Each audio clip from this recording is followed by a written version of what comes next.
On a tous ces rêves un peu fous au fond de nous.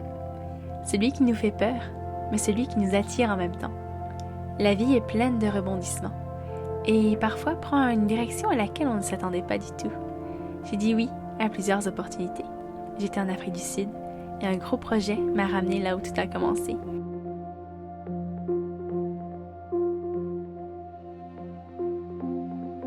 À Richards Bay, au nord-est du pays, j'ai fait la connaissance d'un bateau avec tout un caractère. Ce bateau était au carénage depuis 3 ans. J'avais tellement hâte de le faire naviguer à nouveau.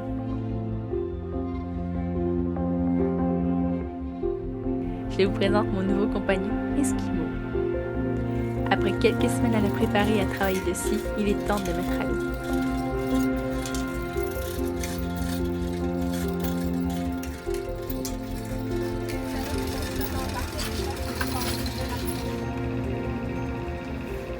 How does it feel first time to move your boat?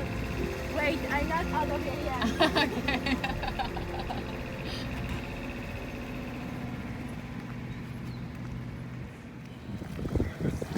The boat is floating! Yeah. Mon projet est de naviguer en solitaire après Cape Town. Mais avant, il y a du boulot. Changer la bombe qui était tordue avec souffleur d'électrolyse. Préparer ce qui devait l'être. Faire une inspection du gréement et plein d'autres choses. La liste était longue et on peut dire que la courbe d'apprentissage a été élevée.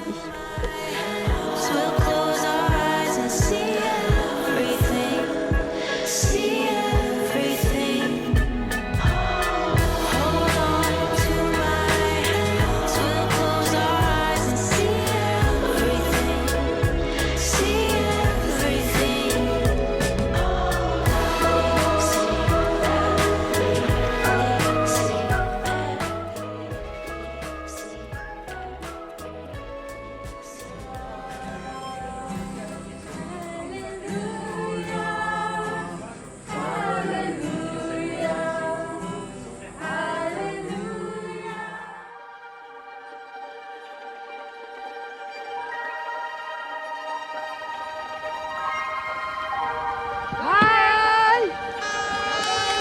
Bon vent!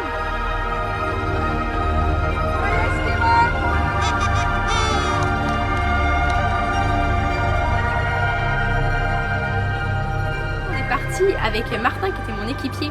Il m'a accompagné jusqu'à Cape Town pour ça m'a permis aussi de mieux gérer le bateau, de mieux comprendre, de mieux apprendre à connaître le bateau, de mieux le gérer sur une traversée de plusieurs jours parce qu'il y a 970 000 entre Richards Bay et Cape Town. Donc c'était super cool, donc on part bien pépère. Première journée, ça se passe super bien. Deuxième journée, ça se passe bien. Arrivé la soirée. Alors au coucher du soleil, il y avait 15-20 nœuds on va dire, avec des bonnes vagues de 2... C'est dur à dire les vagues à chaque fois, mais il y avait les plus grosses étaient aux alentours de 3 mètres. Et donc on se dit ok là on va empanner avant la nuit. Donc bon, je me mets à la barre, Ismos écoute, je tire la barre pour empanner. C'est un peu de résistance mais parce qu'il y a des vagues donc j'y vais un peu plus. On empanne et là j'entends crac. Et là j'ai dit oh. Et là je me retourne, excusez mon langage mais j'ai regardé la barre et j'ai fait oh merde. Et ben la barre est cassée en deux, je tenais la barre dans ma main en fait. Donc on n'a plus de direction. Donc c'était un peu, en plus évidemment ça se fait au coucher du soleil. Donc on a affalé les voiles et on a tenté du mieux qu'on pouvait de remettre la barre dans le... En fait ça a cassé, je sais pas si vous allez voir, à la jonction entre le safran et la barre, c'est là que ça a cassé.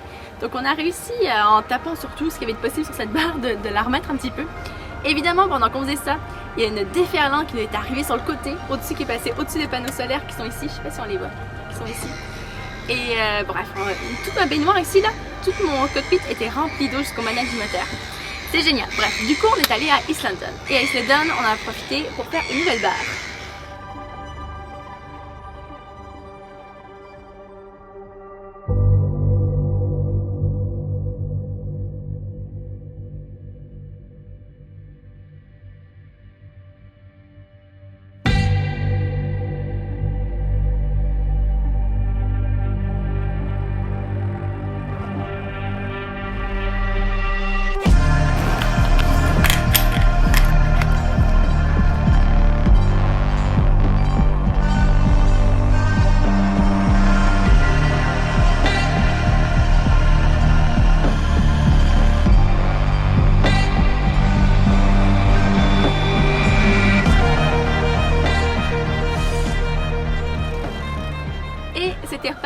ça, c'était reparti pour une navigation, donc du coup de environ 600 000 entre East London et Cape Town. Et ça s'est super bien passé, on a eu de toutes les conditions possibles. On a eu du près, on a eu du travers, on a eu du vent d'est, du vent d'ouest, on a vu du vent du sud, du vent du nord.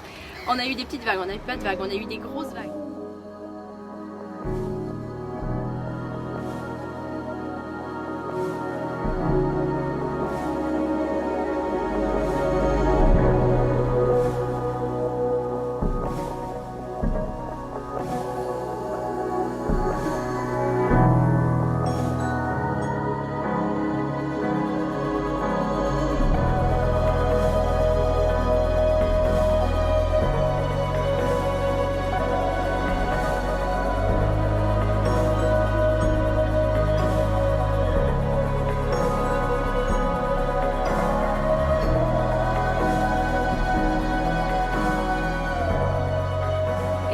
Je suis arrivée à Cape Town il y a quelques jours et là on a fait plein de trucs sur le bateau. Notamment j'ai changé tous les haubans parce que les haubans avaient 30 ans, donc je pense qu'ils étaient dus pour être changés, et j'étais montée au mât quand on est arrivé. Et j'étais montée au mât à Richards II, puis j'avais vu qu'il y avait des taurons cassés, donc il fallait quand même les changer. Ça, j'ai changé aussi, j'ai racheté des nouvelles drisses.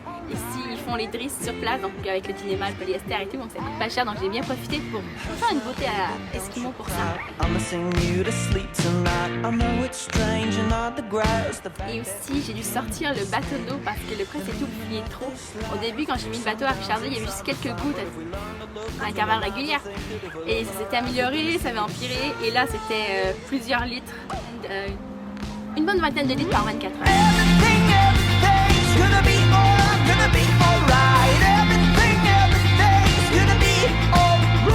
Donc j'ai fait ça, puis là j'ai préparé le bateau comme il faut. Et du coup, demain, j'ai vraiment fini cette vidéo au dernier moment, mais demain, donc je pars. Ça c'est les otages qui toussent. Donc demain je pars dans l'Atlantique en solitaire. Donc je vais aller jusqu'à Sainte-Hélène pour commencer. Et après on verra comment ça se passe. Donc j'ai vraiment hâte d'aller en mer et de voir ce que ça va donner. Donc sur ça je vous dis